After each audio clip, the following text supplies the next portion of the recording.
Is defense becoming a lost art? It just seems like it's not popular anymore. Seems like kids just feel like they're going to outscore people. I mean, what basketball games are you watching?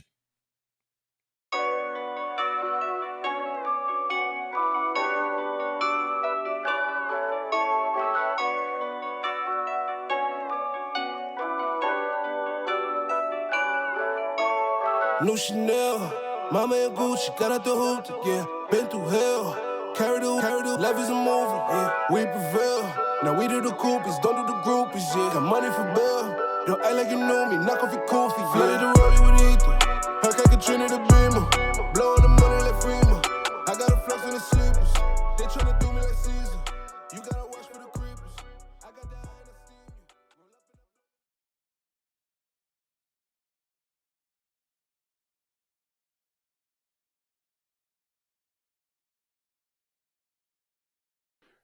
Hey, I'm Harvey Harrington. Welcome back to Dream Chasers. I just want to talk about defense today.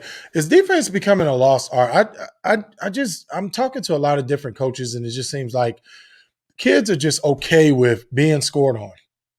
Oh well, long as I scored a certain amount of points, and I'm doing my part on the offensive end, then defensively I'm fine. I mean, if I scored 20 and they score 15, then it's okay. Or if I score 25 and they score 30, well, I did my job because I had a good game. Well, I mean, you almost cancel out what you did. If you score 20 points and your opponent scored 15 on you, then really you only scored 5 points. You only gave 5 points to your particular team. Like whatever happened to the Patrick Beverleys, the Bruce Bowens, the Rajah Bells, a lot of the guys that just took pride in playing defense and shutting people down. Like I'm starting to believe that that's a lost art. And if you're thinking that outscoring people or not playing defense is going to get you somewhere, I mean, this your thinking is wrong.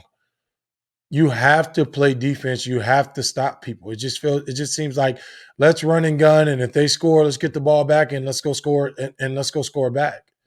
Well, it doesn't work like that. What if the team gets hot and you're not scoring, and then defensively you're struggling? Well, 5 point game goes to a 15-point game real quick. What are you thinking about? How can you not take pride in playing defense? I mean, that's one of the easiest parts of the game because really it's just putting effort and using IQ and mashing that together. I mean, knowing what this particular person likes to do. If they like to go left, they like to go right. Do they like to pull up off of their right hand? Just what are the things that you're thinking about? I mean, take some of the biggest guys out there that a lot of the younger kids like to watch. Mikey Williams is huge. Everybody loves Mikey Williams. Mikey Williams has flaws in his game, and not to take shots at Mikey Williams, but just like Mikey Williams has flaws in his game, there's NBA players that have flaws in their game.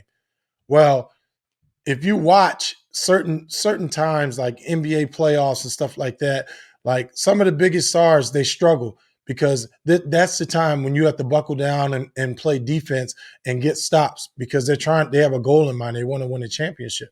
During the regular season, yes, some people go off for 40, 50 points. And maybe that's okay. But how many times have you seen NBA or WNBA player go off for 40, 50 points in an actual playoff game? That's because it changes.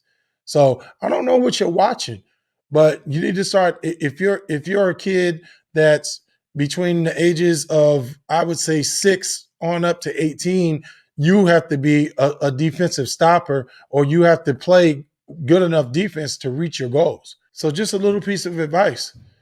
Defensively, that playing defense comes first. And defensively, try to be a monster. Try to be a monster on the boards. Try to be a monster on defense. Don't let people score on you, and your level of success will raise.